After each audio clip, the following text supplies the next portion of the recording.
This is Gavin Newsom. And this is The Daily Show's Jordan Klepper. Jordan, welcome. Thank you for being on the podcast. Thanks for having me. Jesus. So we were just commenting, full disclosure, right before you came on the air, just a lot of stress, a lot of anxiety, a lot of, people feeling a little more pessimistic. We talk about doom scrolling, but just this notion of like feeling like things are way out of control, particularly this week. So many contemporary things to talk about. And then I want to talk about your career and all the extraordinary things you're doing. But we'd be remiss if not talking about this week in the United States, what's going on in Texas and redistricting, what's happening in states like California, Illinois, New York, as it relates to that as subject, but particularly on the issue that really struck a chord with a lot of folks. And that's on stats, on labor stats, on this notion that we can fire the messenger, the issue of truth and trust, and feeling like America, as Tom Friedman wrote today, is being deconstructed. I mean, where are you as someone that, is deeply enmeshed in the body politic and crosses over into points of view that are not often shared, and you have a deeper understanding of the world we're living in? Where are you in terms of this, moment we're living in? Are you pessimistic or more optimistic? Well, I mean, I'm looking for a big enough rock to hide under more often than not. It's hard to get caught up in the news cycle, and when I go out there and talk to people as well, not only on the road and talk to people of different political stripes, but I do a lot of stand-up and I do a lot of talking with an audience, and people are scared, and I get that. You are not wrong. It is infuriating to turn on the news and hear that suddenly, reporting the stats and numbers can get you fired. It's not a terrible surprise. I will tell you, when I'm out in the field and talking with a lot of MAGA supporters and numbers come out, everybody sort of has their own statistician at that point. Everybody has their own guy they can reference. Yeah. And in so many ways, I think this Trump administration feels like a reflection of the internet itself. And this might be the Luddite in me, but it's so easy for us now to go search out the facts that make us feel comfortable and reinforce the worldview that we have. And the conversations I have with people online, which is the worst place to have conversations with people, are often footnoted with websites and numbers and data that don't check out, because that's what you do now. You have a conversation, you find the thing to make you right. And I'd like to have hope in the higher levels that those conversations are based on fact. I don't have a lot of that hope. And so seeing the firing that took place this week is infuriating. It scares a lot of people in my orbit, but it's not surprising. It feels like an extension of the internet. So what do you do in that instance? I mean, it's interesting when you say it's not surprising. So often I hear that, and that's infuriating as well, because then it's almost a permission slip that It's sort of acceptable because we've allowed a normalization of deviancy. And so nothing then becomes surprising. And then we're sort of complicit in it. All of a sudden it sort of manifests. And I think that's the great struggle that we're all having, is that we're seeing America in reverse. We're seeing, we're seeing truth and trust. We're seeing historical facts being rewritten. We're seeing the sort of cultural purge happening, the shock and awe overwhelming us, and the zig and the zag that is the distractions day in and day out. So how do you, I love that you say sort of manifestation of what's online is becoming offline with Trump.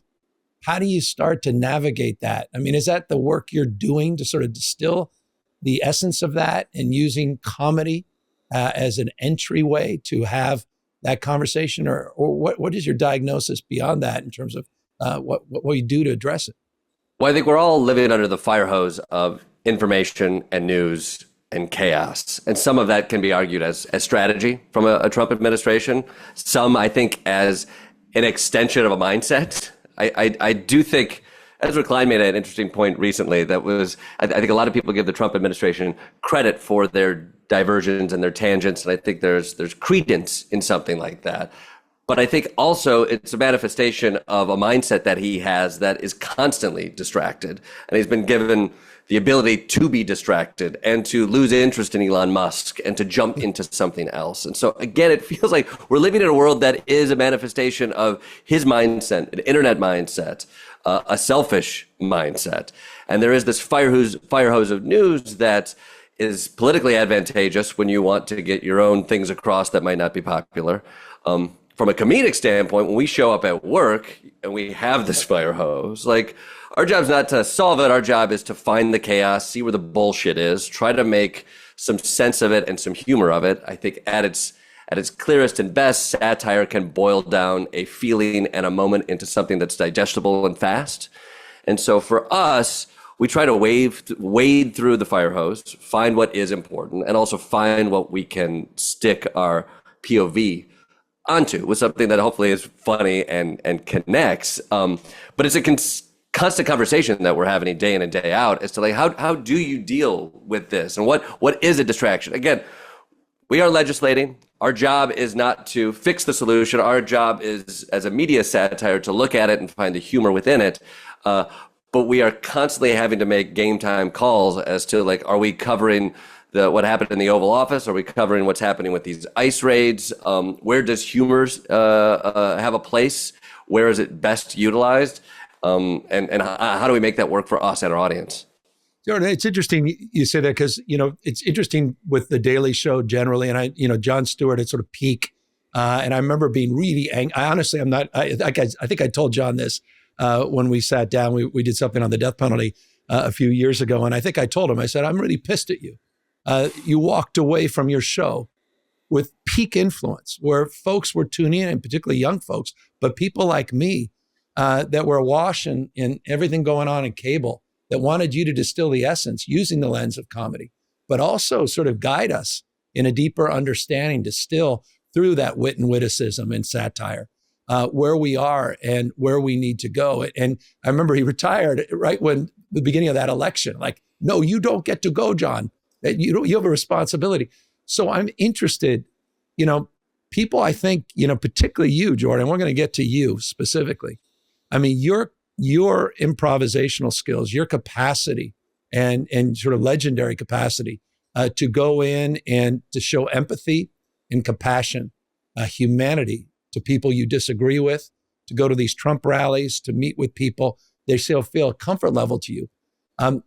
That attracts folks that are looking for guidance, looking for direction. And I wonder, if in a world where you're watching the cable networks and it's just a lot of noise, don't you feel, and I'm curious if you do, but do you feel that comedy and the work you're doing actually is now more important in terms of providing the way and not just distilling a moment of understanding, but also providing a light in some direction?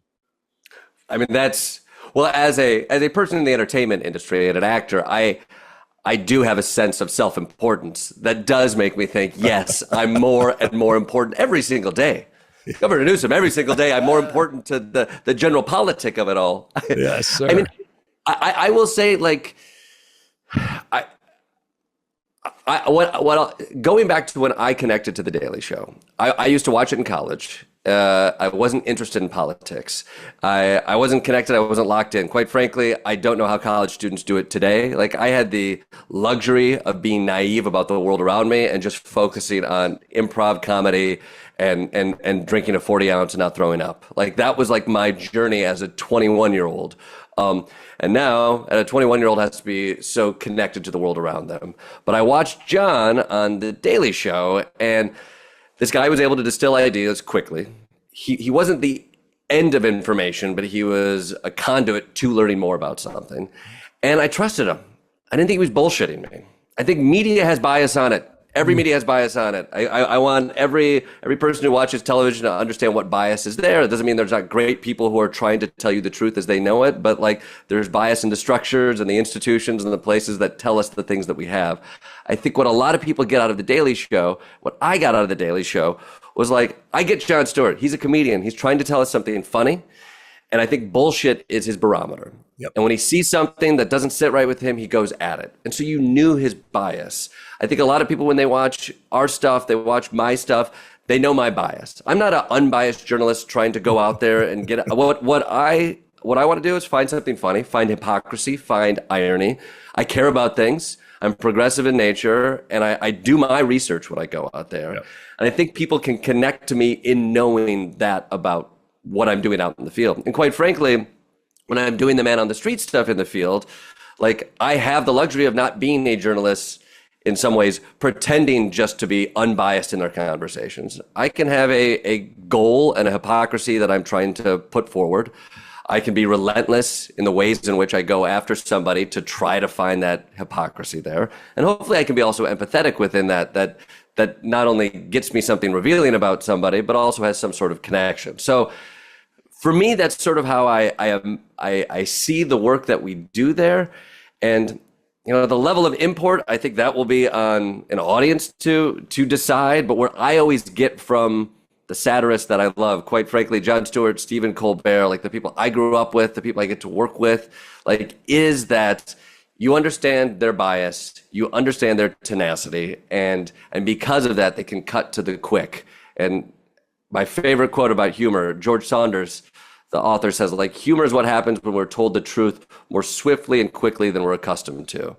And I think, like, at its best, like, in those moments where you have a fire hose of Trump BS, like, that quick crystallized joke or revelation, like, can articulate through the chaos. Love it. Were you, by the way, you look at Robin Williams, George Carlin, I mean, were there folks in the political frame that particularly, you mentioned obviously Colbert, and we'll get to that in a moment, and John himself, obviously, but when you were growing up, when you were that 21-year-old hanging out in college, were you attracted to political comedy? Were you attracted to that sort of wit and witticism, that capacity to distill the essence of a moment? I loved, in college, I found Monty Python, which was political in a different sense. Yeah. I think absurdist political comedy. And that drew me to the Second City in Chicago, which was political and social satire. And so once I jumped into the world of, like, the Second City comedy, I learned about, like, Nichols and May, who were doing such great political satire in the 50s. And then Stephen Colbert, Steve Carell, Tina Fey, the people at Second City, like, even if they weren't overtly political at the time, like, the stuff and the work they were doing in Chicago, that they would eventually go on and do at SNL and other places, like, was all very much commentary on the world around them, even if that's just social dynamics, extending that into political stuff. Like, that to me was like, oh, the real marrow of this comedy thing is, like, use these tools of absurdism and wit, but go at, like, articulating these cultural trends. And so that was sort of always my world. And then John comes in and Colbert comes in, and I can see, like, them articulating a worldview and speaking to what people were talking about. And so I became more and more a political comedian as I became older, and those people also started to flourish in ways that they hadn't when I was coming up. Obviously we'd be remiss if, speaking of coming up, we didn't bring up the Colbert issue. I mean, that kind of took people, it took me by complete surprise. Sure. Also pissed me off. I think it pissed a lot of people off. And back to sort of how we started this, I mean, it was alarming beyond words. I mean, because back to truth and trust, I mean, are they letting this guy go and eliminating this show because it costs too much, or is it about something else? And I know it puts you in a tough spot, so I'm mindful of that, man. I don't mean to put you on the spot, just to Comedy Central, et cetera. But I mean, I'm curious, when you first heard that news, where were you? How did you take it? And what went through your mind? What was sort of the initial reaction? I was hosting the Daily Show that week, and we had a big week, and we had a great week of shows. And as I walked off on our last show on Thursday, I got the news that the Colbert show was ending. And I have a lot of friends who work over there. And Stephen is a family member of the Daily Show. You know, he lives in lore over there, and was a Daily Show member for so long. And so we love Stephen. And yeah, immediately it's a gut punch. I think, like, his voice, I think, is important right now at a time where feels like a lot of people are stepping down when they could be stepping up. Stephen Colbert is somebody who's stepping up, and to see an organization push back on that is alarming. I know there are economic things at play here. I think where I get frustrated, beyond just not being able to see Stephen Colbert. And quite frankly, I think Stephen Colbert is going to find ways to be part of the conversation for the next No few doubt years. about that. So I think he's going to be around. And I know that for sure. Yep. I think there became such a conversation around the economics of late night and the end of late night. And I think you can make arguments about like whether or not the advertising structure on linear television works at 11:30 slot. Okay, have that business conversation. But I think the effect of late night, of a Jon Stewart, of a Stephen Colbert, of a Jimmy Kimmel, like people are interacting with this content and this information more than they ever have before. I know with The Daily Show, our reach online and all the different spaces. I do stuff at the desk. I do stuff at the field. I do specials that go out across the globe. They're part of the conversation. You have the President of the United States who's pissed at the things that are being said on late night. Like, to me, that is not a reflection of an industry that has no connection. In fact, it feels like a reflection of an industry that is part of the larger conversation. And quite frankly, like a couple of days later, Stephen's first show back, like John Colbert, John went on Colbert, so did Oliver, Seth Meyers, Jimmy Fallon. Like, what gave me a sense of pride in this space, where we are seeing institutions and people who have a microphone, we're seeing them take a step back. I was really proud to see these comedians who are on different networks, different places, have different priorities, like coming together and standing behind Stephen, speaking truth to power, and supporting a guy that they think should have a voice wherever that may be. And so that to me was like a little sense of pride. And also, I really wish they asked me to be a part of that. It would have been nice. I'm in town. I could have written a small part. Like it could have been slightly better, but for the most part, it made me feel a sense of pride for like the late night comedians who are not going quietly into the night. Not going. And I love it's interesting, just, sort of breaking down the reach that punches way above its weight outside that time slot, and how, and all of these mediums and all this capacity to communicate. And obviously that's, big part of what you've been doing. You're not just doing the correspondent work. You're not just hosting on nights, The Daily Show, but you obviously have branched out as well. You do these deeper sort of specials, but you're also doing a bunch of podcasts as well. Is this, at the end of the day, no, it seems to me, you've even seen it on MSNBC. Everybody that's on MSNBC seems to have a podcast. Sean Hannity's always had his radio shows for years and years and years. The multifaceted nature, no longer linear, as you say. What's that landscape look like today? And where do you anticipate that going? It's wild. You're the governor of a state right now, and we're talking on your podcast. Yeah, enough said. Yeah. I'm talking to a late night, a host that otherwise I would have to go on your damn show to have a conversation 5-6 years ago. Everything about it, right? This landscape is so strange. You're like, oh, I guess I also have to have a podcast. This is wow. I do think from like an entertainment standpoint, you have to be able to connect to people where they are. And so like late night is a great space for that. What I'm proud of with The Daily Show is like we have evolved, and we've always been able to like, I can go into the field and doing those pieces connect with people in a different way. Yeah. And there's a curiosity with people in their heads about like, what do actually people think out in the middle of America? And a lot of this content is made on the coasts. And so for me to be able to go to, Florida, to Pennsylvania, wherever, and talk to somebody is compelling in a way that isn't seen on other venues. And then you have podcasts, and then you have other spaces that really are the way people are starting to get their information and have these conversations. So it is important for comedians, for politicians, to meet people where they are, to expand what those conversations are. Quite frankly, what I like about the podcast medium is that it's elongated. Everything else is shortening, and the attention span is shortening, and the context shortens, and that's where I get worried in the comedy space. I'm sure as well in the political space. Like, once you shorten everything to just that clip, you lose the context, you lose the ability to have any kind of depth of conversation or awareness of an issue that has more than one easy digestible side. And a format like a podcast, at least I'm happy to hear that people listen to things for an hour or 2 hours and digest that. And wherever that space exists, I think you have to kind of go to that and have those conversations. You speaking of go-to, I mean, you and your go-to has been, I mean, your brand, it's just next level. And I was, man, I realized I think I watched every damn clip before when I was sort of in anticipation of meeting with you. For You've this got podcast. shit to do, Governor. You've got shit I'm like, to but do. Aren't you trying to double gerrymander California right now? We're gonna get to what we're doing in reaction to. Okay, I was gonna say, like, instead of my videos, you could take more Republican votes away. Is that what's happening? What's going on in California? We all have capacity to do more and be more, and that's the spirit of what you've done. How many damn Trump rallies have you been to? Have you counted, or is it estimates? I've lost count. It has been. I mean, I started doing it in 2015. What was, by the way, what was and we'll get to the count in a second. But what was the inspiration for that first Trump rally? Oh boy! I mean, I can't. It was. I mean, I think back in the time it was. Can you believe it? A reality star is running for president. We should get out there and talk to people before this goes away. Before it goes away. You know what was compelling? That first rally.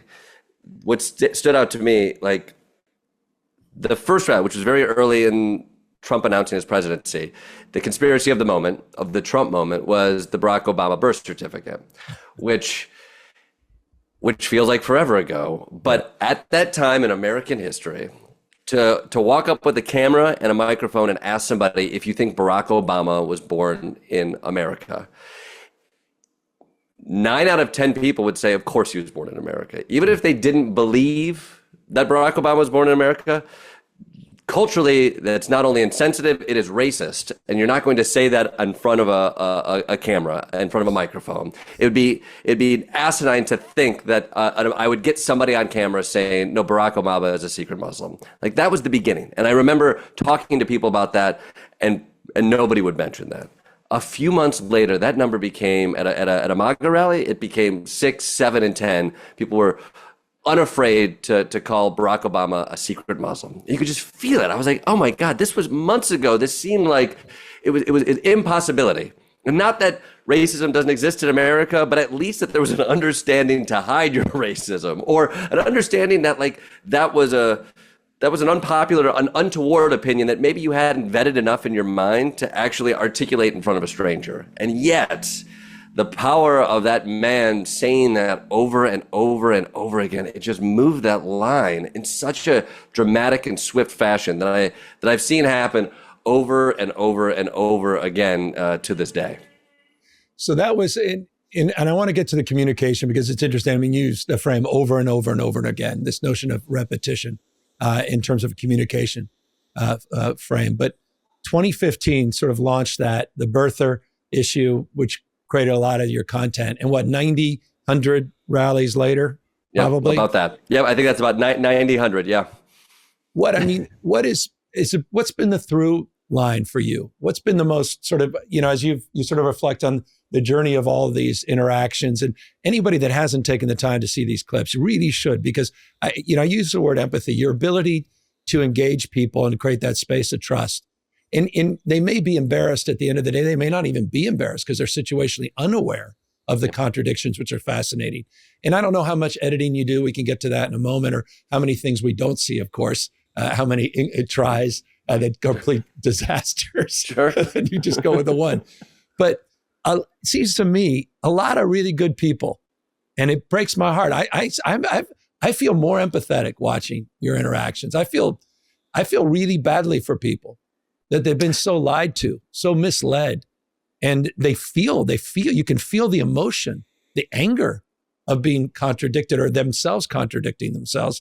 And when the facts are presented, and the facts then can't be true because my beliefs are so strong. Anyway, what has been your sort of throughput? What have you learned on this over the course of these many, many years, these rallies?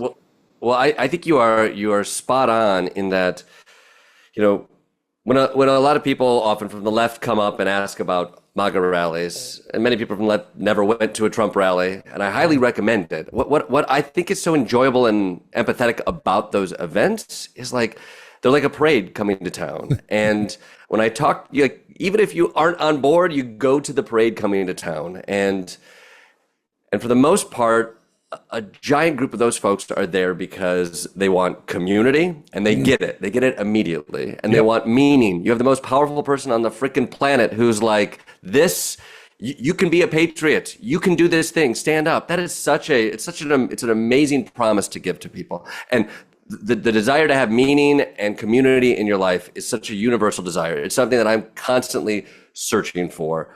And I feel it there, and I like it. I yearn for it. I'm a Michigan football fan, and I go to the Big House, and I see the exact same thing happen. Like, it's what we do. We buy a hat. There's a reason you put on a hat. I put on a Michigan hat. They put on a MAGA hat, that red hat. Because as soon as you put that on, you feel like you're a part of this team. You see 10,000 other people who share something in common with you, and that I see, and that I understand, and I yearn for more of that in my own life. It's the manipulation of that. These people are vulnerable and open to this, and the lies and the BS that is fed to these folks. I think when I have these conversations with people, more often than not, I'm confronting them with information that is new to them. They have to articulate their opinion that they've shared with their friends over and over again. They have to articulate why for the first time in real time with me. And I think that's what you start to realize. It's like, oh, they haven't stress tested this idea. In the old days, you'd have your friends at the bar who don't believe what you believe, and you'd have to tell them why you believe that wild thing, what facts you have to prove the birtherism lie. But now, your six pals that you see, they're not going to press you on it. The internet that you're on isn't going to press you on it. The Fox News that you're listening to is just reinforcing it. And so when you go out into a field and you talk to me, and I ask you something like that, you assume this has already been stress tested and perfect. You haven't even thought through why you believe it so surely. And then when this dumb lanky guy asks you, but why, over and over again, you start to see those cracks. And for me, that is what is most revelatory, is like, you see the propaganda and how it seeps its way into people. You see how identity is something that forces people to cling on to things, even though they may see the cracks in the logic. But you also see people haven't thought through the logistics of that. They've just trusted. And I think that's such a loving attribute for most people to have, this trust that this person who garnered so much fame and attention for his entire career came here and told me it was true. So why isn't it? I think that's, like, on the left, you can kind of forget. It's like what happened on January 6th, like, is crazy. And I was there. You were there. But I was there. But when, like, the president tells you to do these things, that person is so powerful, and to believe in that person, like, you understand where that comes from. And it's so infuriating that he has the power and the ability to get those points across. But I think the humanity in the MAGA supporters that I find is in just the trust and the faith that this community that they've found couldn't possibly be steered wrong by somebody who's accrued so much power and success. And I want to go back to January 6th, because I don't think people fully appreciate you. When you say you were there, you were working. There. I was working, Governor, working there on January 6th. Recently pardoned Jordan Klepper, yes, is joining us today on the podcast. Yes. You were just there. It was a peaceful rally. Peaceful. It was a traditional tourist visit. It was, yeah. Let me ask you though. You must have. We saw the images of your cameraman kind of getting tripped up.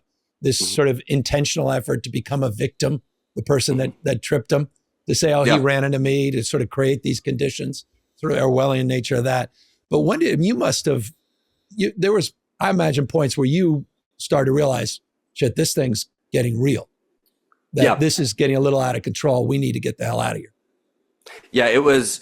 We had been to the Million MAGA March a month before, which was the Stop the Steal March. Yep. They said 1 million. That was their numbers, but there was 40,000 people there, perhaps. And it was tense. And there'd been a shift in, like, as contentious as some of the interviews I can get. For the most part, people want to have a conversation and they don't get testy. Post that Trump election loss, people were testy and they were frustrated and they were argumentative. And we had a few situations where security had to step in. And so for January 6th, we sort of knew people are going to be angry. And Trump had been telling people, be there, will be wild. when you show up, the mall is full of people wearing very aggressive T-shirts with guns on them. And when you talk to people, there was nothing but talk about revolution and what have you. So we were very strategic about where we wanted to be. And we also quite literally knew the game plan for the crowd was going to be listen to the Trump speech and then move on to the Capitol and stop the vote. So we positioned ourselves to be there in the front when the vote was taking place. And we watched Proud Boys march by us and we saw everything happen. I think from our own perspective, it was intense. We didn't think they would get inside. At some point, you're like, we think this is coming. So I'm sure there's enough structures in the way to stop this from going as far as some people would like it to be. And when they broke down those first barriers, what was so fascinating was like the mix. You had the Proud Boys and the Oath Keepers, the people who were dressed for war. Yeah, they were there, literally. They were up front, and they pushed through, and they were attacking. And then you also had this second wave of MAGA supporters who've been pretending to be dressed for war for years, and dressed like tourists in the Capitol, standing on top of barriers, like echoing movements from war movies to get people up there. And like that day to me was such, it's sort of like this Trump administration in general. Like it was so heartbreaking and sad and absurd at the same time. I'm interviewing a man on a Segway going up, trying to overthrow the government, and also people with zip ties. I interviewed people who I would later find out brought weapons into the Capitol, and there was real danger and threat and ludicrous absurdity at the same time. And flashbangs started going off. People started breaking inside, and we had a security detail with us that was like, it's time to go. We don't know what this situation is. We can't control it. And we got out of there. But it was heartbreaking and ridiculous and everything all in one. And in so many ways, predictable. I think that's part of what is so gosh darn infuriating. And was it predictable to you that Trump would find his way back? I mean, at that moment, you must have thought, this is it. This is over, over and out. He's toast.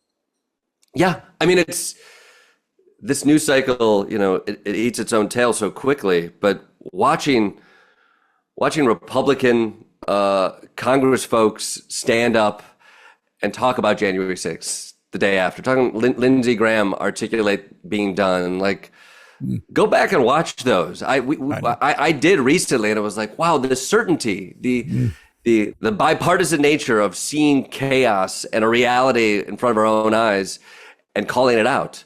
I mean, it's the most photographed crime in human history.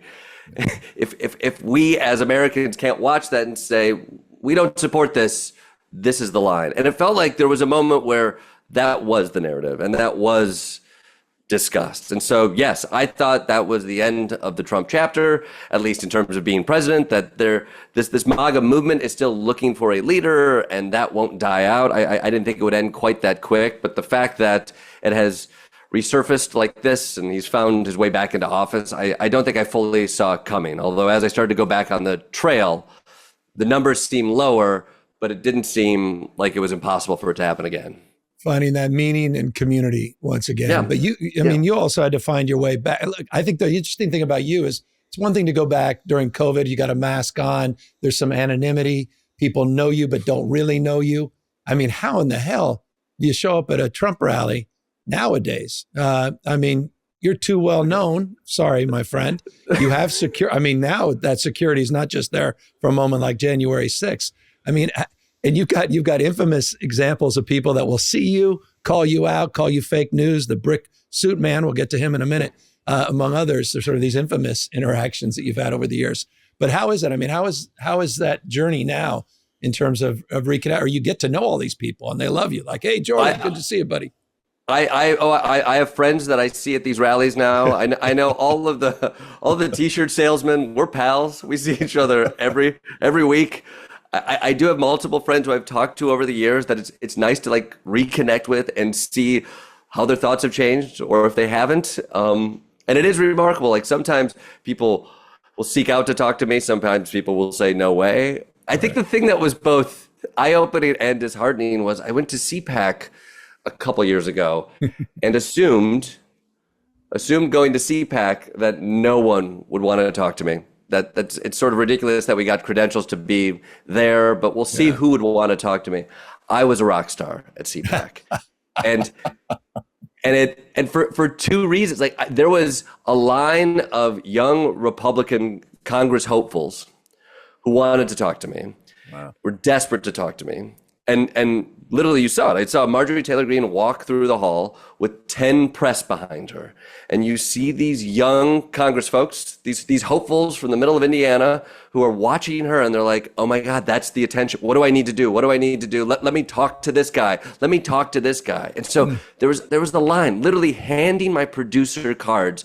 Please talk to me. I would love to talk to you. You're just like, oh, these are, and I talked to a few people. These are moderate, good, young, nice people running for office, but you see their head shifting where they're like, oh, that's not the game. The game, I have to be big.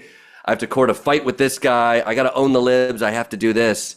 And then secondarily, I ran into MAGA fans at CPAC, specifically like this 18 or 19-year-old boy who was a Trump super fan.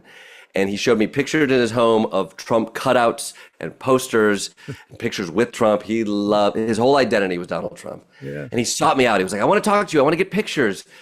I asked him point blank. I was like, you know who I am? You know what I want to talk about? You know my point of view. Why do you want to talk to me? And he's like, you're part of it. You're part of the world. You're one of the bad guys.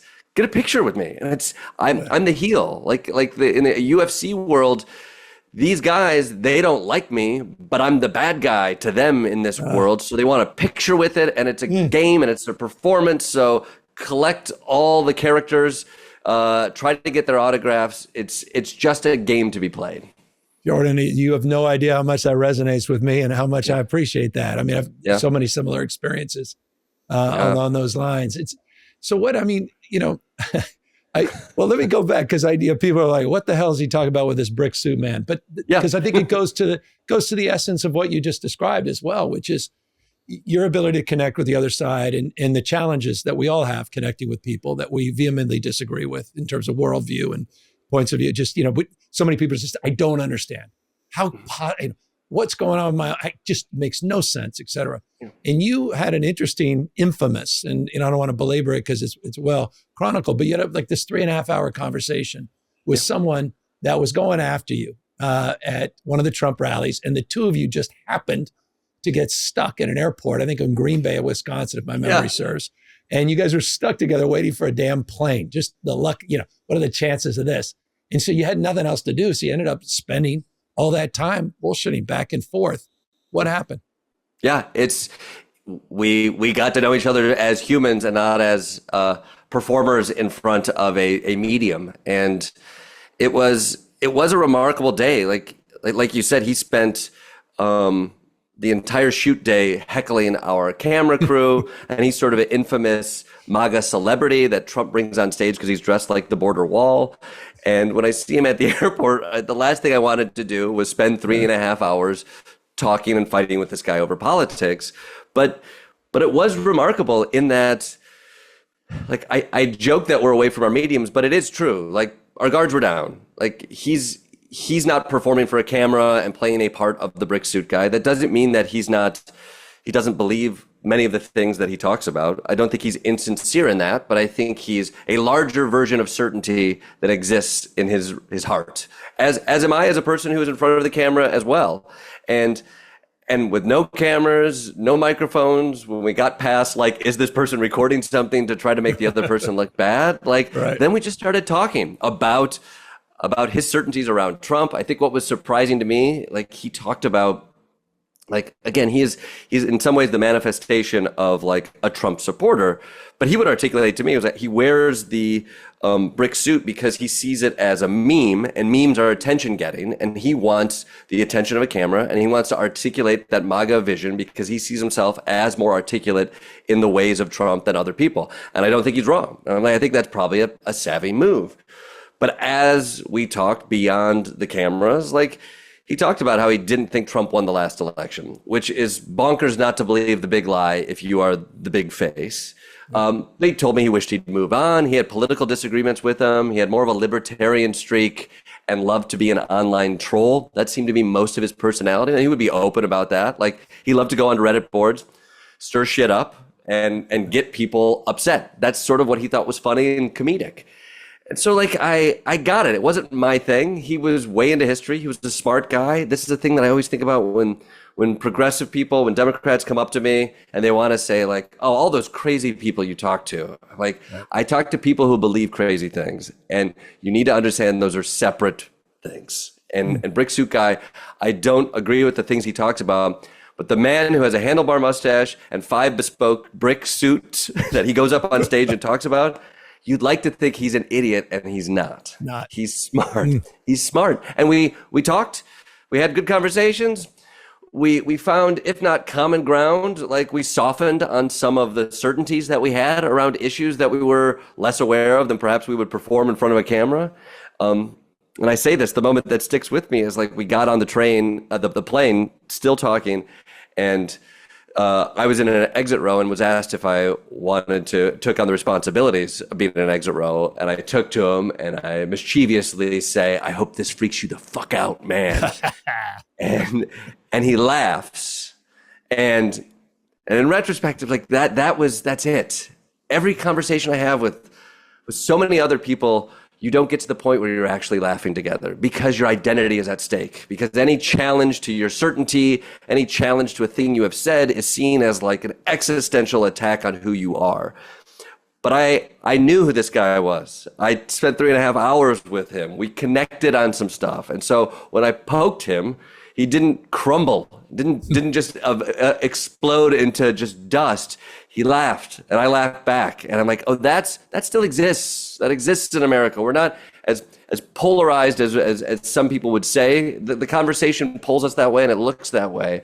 But if you could spend 3.5 hours with somebody in a Green Bay airport, you're gonna at least get to the point where you believe the same premise of the joke, and that to me speaks to not separate realities, but at least a generalized understanding.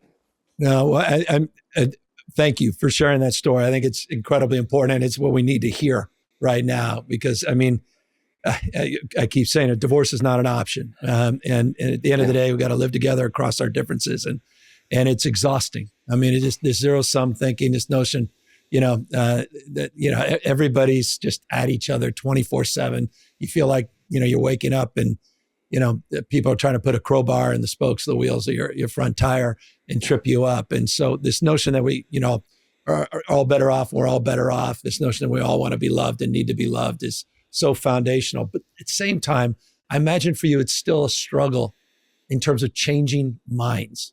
Because I've seen so many clips with you where you've presented something, just a perfect example.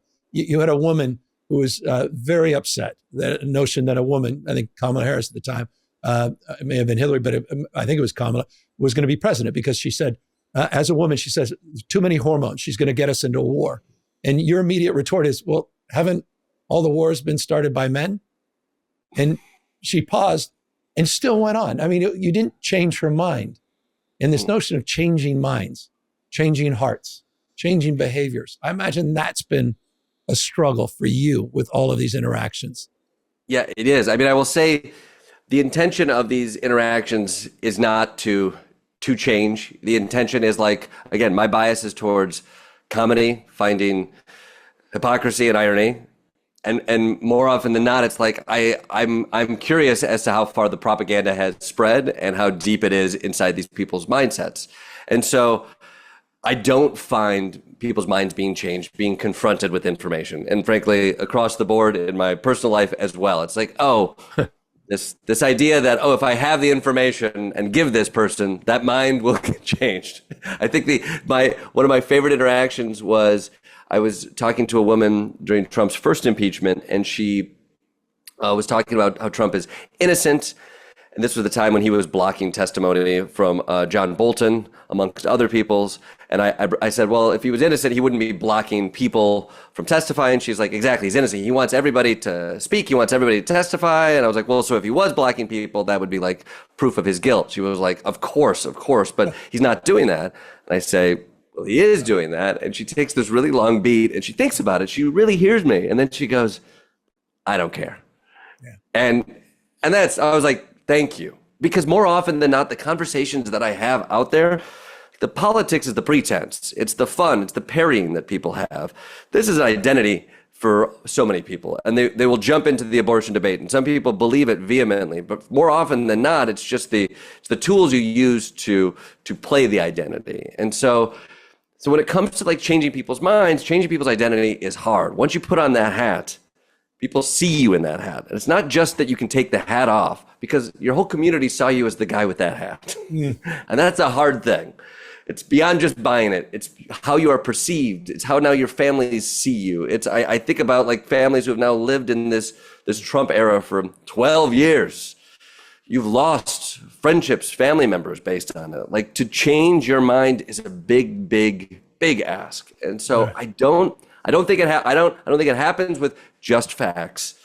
But I do think, like, to me, what I'm always on and on about is this certainty that we have, that I think is so unbecoming, and it is a necessary trait in the world of social media and online engagement, to be the most certain, loudest version of yourself. But the only way that I've seen any kind of movement and change, or like with the brick suit guy, like a moment or a space for that, it comes with uncertainty that I bring to the table. And then he can match it. And so for all of my well-meaning, thoughtful, progressive folks who are like, if I just get the right information and article to give to my cousin, it will be fine. I'm like, I don't think it's going to do it. Give it a shot. But to me, the only softening I've seen is when you enter the conversation with an I don't know or something you are uncertain about, which is a scary place. The internet doesn't want you to start that way. But like, that invitation has been the only way to get somebody else to at least at least bring the barricades down a bit, to let some new light in and see.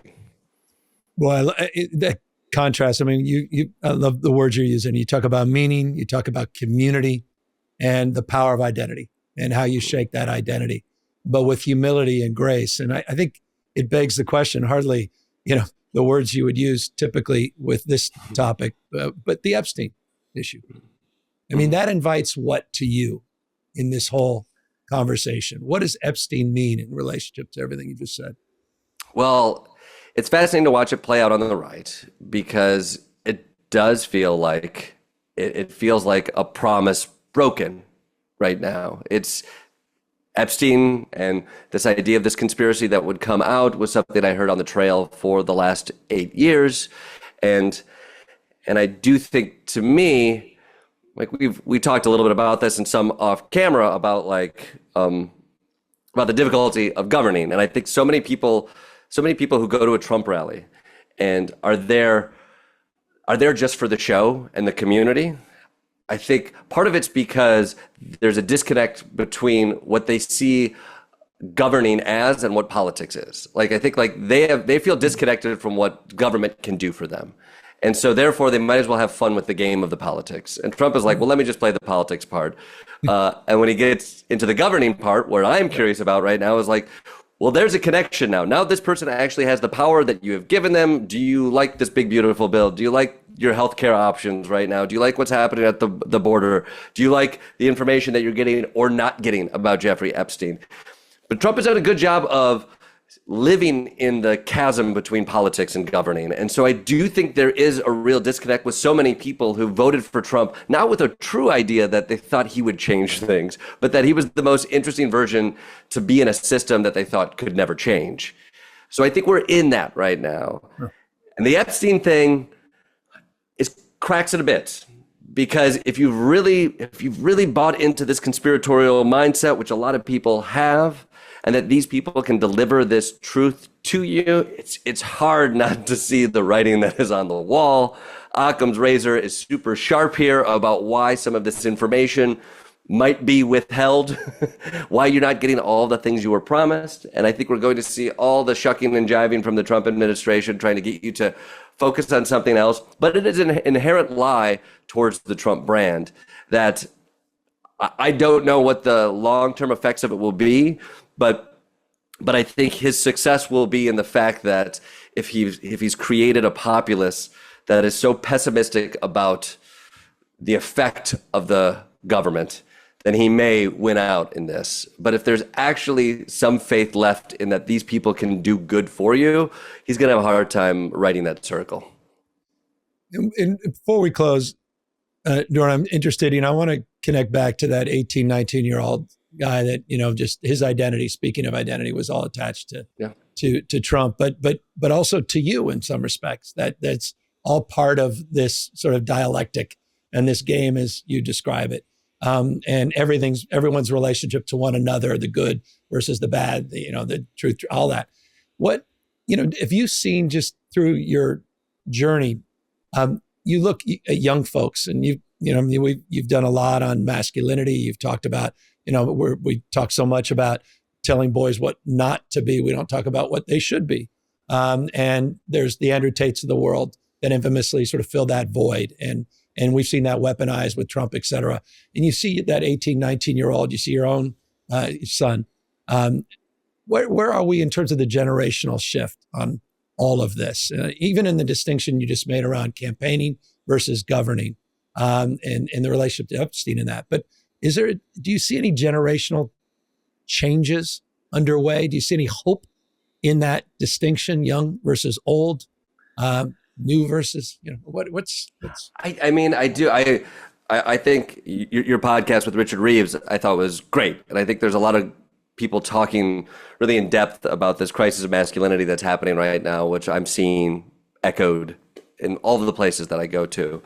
I did a special recently that was looking at sort of the new MAGA movement, and where I found hope was sort of in a surprising place. I went to a Turning Points event. I went to a UFC event. And I think I was, in my mind, I think especially at like the Turning Points Texas A&M event, I was expecting maybe the most extreme of the MAGA movement to be echoed in these 18-year-olds. And when I went down there and talked to the students, I think what I was surprised by, they were conservative, most of them also very, very religious. But when I talked to them about like topics, they didn't care about the cultural war stuff. Now, it doesn't mean Charlie Kirk, who is, 100 feet away, who I know you've spoken to as well, like he will get on that culture war stuff and he wants to talk about that stuff. And it doesn't mean that these students won't hear that and won't glom onto it, but it wasn't top of mind for folks. And I naively assumed a cruelty that did not exist in the 18-year-olds that I talked to. I thought when we talked about deportations that they would chomp on the bit. I thought when we talked about trans athletes or LGBTQ rights that like a wall would go up or cruelty would emerge. And frankly, it didn't happen. The people I talked to were interested in jobs. They were interested in the country, patriotic, talking about like defense, security, but they didn't care about LGBTQ. They didn't care about LGBTQ issues as a way to like to fight over or to be upset about. They wanted people to have equal rights and protections. And I think it became aware to me. I was like, I'm projecting a cruelty that exists within this movement that I think it does exist. I think the Trump administration thrives on the cruelty and that as a tool to create obedience. But when I talk to the youth, they are looking for attention and also meaning and community. And I saw Turning Points as an interesting example of like, they're like, what is this thing over here? This thing that's popular online? Oh, online, the place that everybody either becomes an influencer or doesn't. Like that's the sphere I want to be a part of. Let me go pay attention to that. They weren't interested in the cruelty of that message, but they were interested in the performance of that message. They were interested in the popularity of that message. But at their core, these were nice kids who were still forming their own worldview in a kind space. And so when I think of that younger generation, I think there's a kindness there that is not that is different than the hardened older MAGA generation that we see right now. And I hope there is space for them to find what they care about and do good in this world and not sort of be manipulated by these older generations who want nothing more than to weaponize these points of view and these malleable minds. Dorian, two final questions. I want to go back as we began on redistricting for a different reason perhaps than some may think, but I want to pick up just what you said. if someone's listening to this, they're saying, okay, we're now in sort of the MAGA sphere. We're talking about the manosphere. We're in that zeitgeist, but without the situational awareness that a lot of this sort of ideological identity politics, this sort of notion of community and meaning also finds its way on the left as well, not denying that. What, in terms of that, to the extent that does exist, and one has to stipulate it does, what have you learned about MAGA? We talked about repetition. We talked about that broader sense of community, what Trump has provided people in that space. Any prescription for Democrats? Any prescription for my party that's struggling? I mean, the Wall Street Journal, lowest, there's no doubt. You look at the polling on the Democratic Party. Some don't like it referred to as toxic, but it's toxic for a lot of people. People sort of immediately are moving away from it. What's your over-under in terms of what we can do differently or better? Are there lessons that we can learn from the MAGA movement, dare I say, or suggest, from the experiences you've had in those 100 rallies, 90 to 100 rallies with humility and grace, that I think a party that is out of power needs? Yeah, I mean, I think there's functional things, which is like meeting people where they are. And I think like literally we joke about this, but it is podcasts, the internet, like understand the conversations where you need to have those conversations. I think that's baseline. But a big part of what I see a younger generation connecting to is authenticity. And it took me a while to see what was authentic about Donald Trump. In so many ways, a very inauthentic human being who's constantly projecting things that are untrue.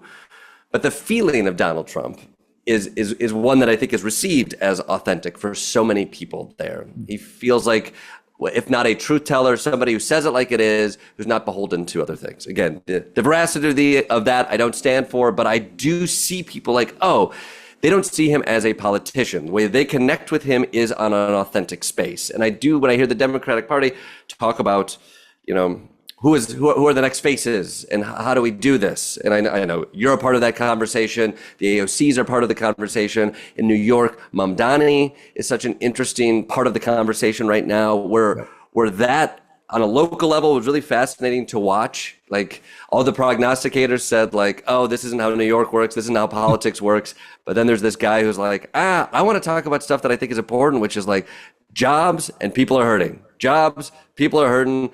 How can we give them something to look forward to? And I know how to do that in a way that doesn't feel political. It feels authentic. And that broke through in a way that I think a lot of New Yorkers were like, everybody told us this wouldn't break through. I think this next wave of Democratic leadership and this party needs to one, know people want action and they want people who authentically want to make change. I don't know how, I do think what the Republican Party has done so well is create a party of pointing at them and they are the problems. And I think you're seeing now what can they solve in governing? Governing is hard. I don't need to tell you that. I understand the difficulties within it all and that how slow it is. But I think big action by Democrats to really go after those core issues of health and of jobs by somebody who feels like they're talking man on man with the Democratic populace. I feel like that's where it's going to live. And so much of the party I hear talking about, are we too left? Are we too moderate? Are we this way or this way? I'm like, that gets in the way. You need to be a person. Right now, all of these kids, these younger generations, they are staring at phones with a person that they feel connected to who tells them to buy this lipstick. They tell them to vote this way. They tell them this is cool or this is not cool, and they listen. You need to be an authentic person who can communicate. And that's why it can look like Bernie Sanders or it could look like AOC, two very different people of different generations, but who feel authentic to an audience.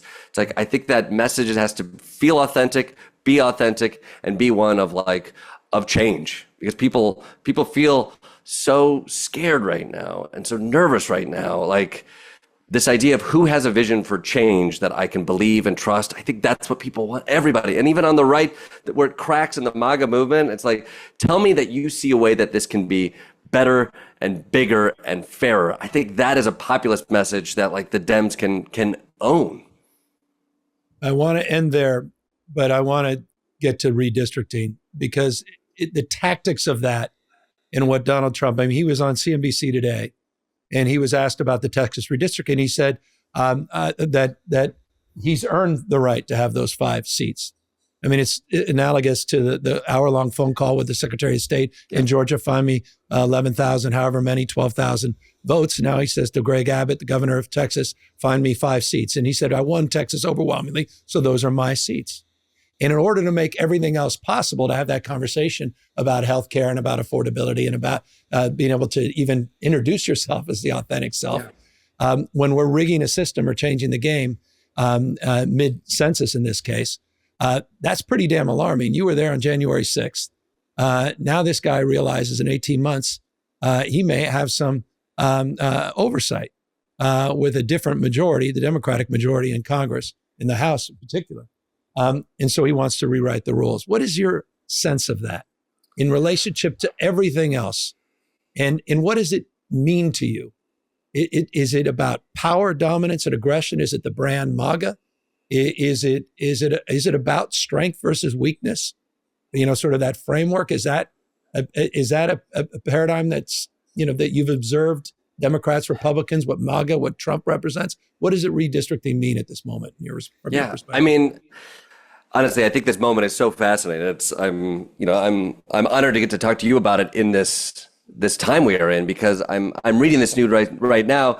It's such an obvious power grab, and it's scary. It's authoritarian. It's anti-democratic, and to me, where I see it in a MAGA movement is it will be lauded as a success. I do think we talk about the cruelty that is inherent there, but I think like so much a part of this identity is in making other people pay. That like to the victor go the spoils. It's that's been Trump's brand forever. Like it's capitalism 101. It's like, I get this because I worked the hardest. Screw you, work a little bit harder. And so I feel like that is like a new framing device for democracy, which I wish we were able to push back against that. And so you have what you guys are talking about doing here too, which I will say I don't know how to feel about it. I am so scared as to what Trump is doing, and it is so unfair and so undemocratic, and just a power grab. And on one hand, I'm like, I want to see Democratic governors and Democrats fight back, fight fire with fire. I think that is what there is a real yearning for.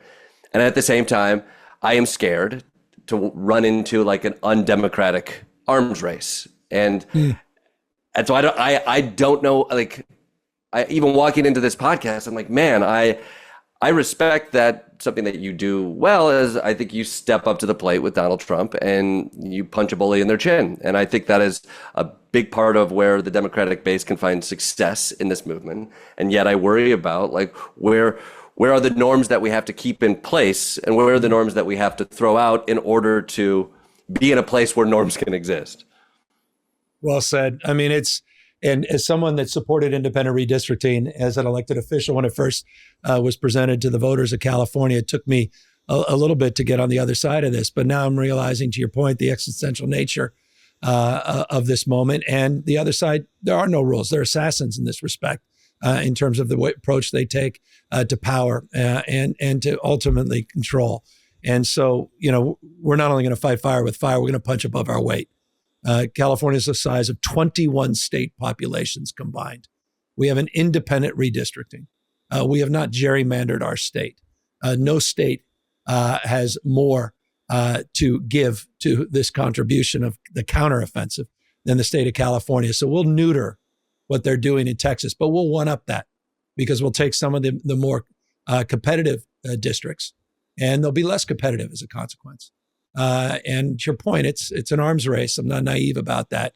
But it's also, we're a race to 250. Next year is the celebration of the founding fathers and the vision that the founding fathers laid out, the best of Roman Republic, Greek democracy, system of checks and balances, the rule of law, popular sovereignty. It's all at risk. And so forgive me for belaboring the point, but I think the point you're making is a difficult one, is how you reconcile those two things. You want to do the right thing. You want to, sort of aspire to the better angels.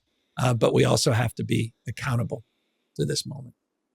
And to be clear, you think we're going to make it to 250? we have no choice, but of course we're gonna. What the hell kind of I'm just question checking. is that? I don't know. I'm looking at property in Montreal, just trying to get a sense of like, okay, so you think 250 is going to happen? You're just worried about singularity and AI. So you're everything, Governor, everything. Oh my gosh, it's Christ. also scary.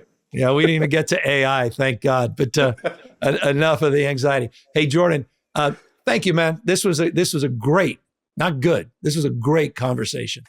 It was. And you know what? Keep doing what you're doing. But also, if you need another job, if these sons of bitches figure out a way to cancel the Daily Show and try to cancel you, you're going to be in the political consulting business soon.